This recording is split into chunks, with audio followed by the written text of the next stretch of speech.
Happy Halloween! Today we're making a spiced pumpkin rum sangria. My name's Lee. And I'm Bree. Check it out. Let's get inebriated.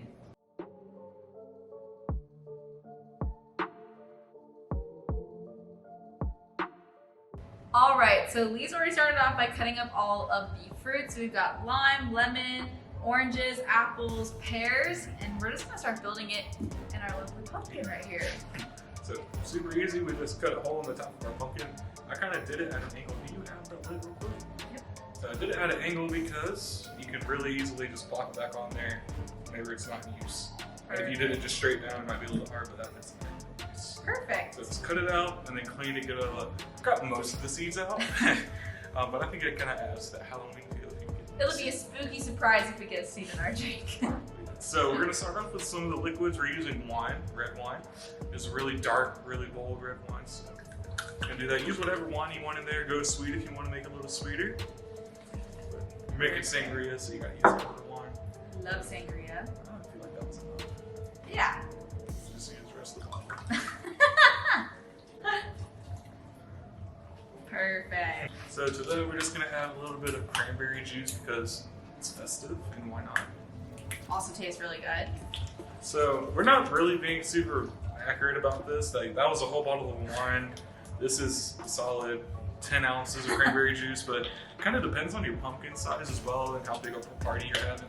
Or how much of a buzz you want. Exactly. So we're just gonna add a little bit of rum to this, but you can add as much as you want. Add the whole bottle if you want. He said a little bit. A little bit. just a touch, not too much.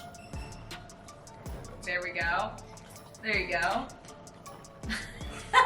Alright, so we got a bunch of our liquids in there. And then I think now it's time to add our fruit. So I'm just adding a bunch of limes, Awesome. a bunch of lemon wedges.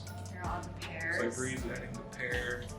And then I use, this really doesn't probably make a difference, but I'm using Cosmic Crisp apples. You can find them at Walmart. They're actually really good. If you look out and see, they got little stars on it, and they're pretty nice. They're sweet, kind of has almost a cherry flavor to it to me as well, which is really cool. Just throw that in there, and just top that off, just orange juice. So nothing too crazy. Of course, put whatever fruit you want in there. Go heavy on the pear if you want some extra perry. And then, so I'm just gonna give that a stir.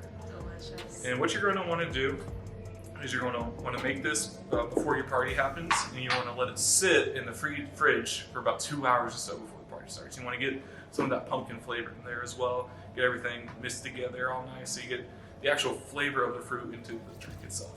Awesome. So we're going to let this chill for a minute, and then we'll be right back. Okay, so we let this sit for like about 2 hours, and now we have our spiced pumpkin rum sangria. Yeah. I got some pumpkin seeds in mine. Yeah, I got a little bit. But kind of looks cool. Kind of looks like eyeballs. You don't taste them, Just so call them eyeballs. it's okay, exactly. This is a really cool drink if you're gonna, take your kids trick-or-treating and you wanna have a little treat while you're trick-or-treating. Speaking of that, check out our last year's video of our discreet trick-or-treat. You can see Robbie and Caroline, our two owners, on the video. Yeah, so this is a great drink. I mean, it's basically citrusy wine and some spiced rum. I get the spiced rum flavors out of it for sure, and I get more orange flavors. I get a lot of the apple. Okay. Apples come through a lot to me.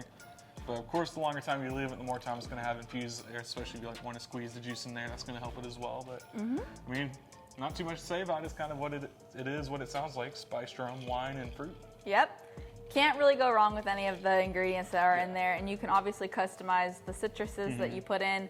All of ours, though, definitely really work well with the spiced rum and the good thing wine. about it being so simple is that it's super easy to make for a ton of people. So you just throw a bottle of wine in there, a bottle of spiced rum, and a bunch of fruit. Do multiple batches of that. Of course, you don't have to use a pumpkin, but you gotta use it. It's more fun that way. You should fill the pumpkin up. Yes. But definitely check out the recipe in the description below. Super easy cocktail. Yep. Can't go wrong with that. Big batch cocktail.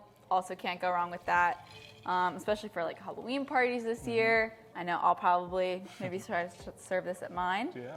But until next week when we start celebrating Thanksgiving and some more fall cocktails, we'll see you later on Inebriated. Cheers. Cheers.